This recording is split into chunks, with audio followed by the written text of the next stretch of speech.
hayotingizda zo'r bo'lishini xohlasanglar, kelajakda va hozir gunohdan ehtiyot bo'linglar. Siz bilan biz qilayotgan bu ibodatlarimizdan ko'zlangan maqsad mana shu xushu, taqvo, qo'rquv edi.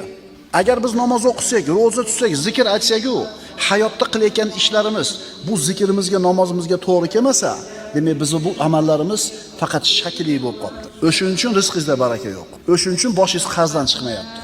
O'shuning uchun ishingiz yurishmayapti. Ming xil yo'lini qilib ko'ryapsiz. Har xil bir treninglarga borib, biznes trenerlardan eshityapsiz. Lekin hech ham bo'lavermayapti-da muammo yechimi. Sabab nima ekan? Sabab nima ekan? Ana shu qilayotgan ishlarimiz bizni hayotimizda aksi ko'rinmayapti, ibodatlarimiz.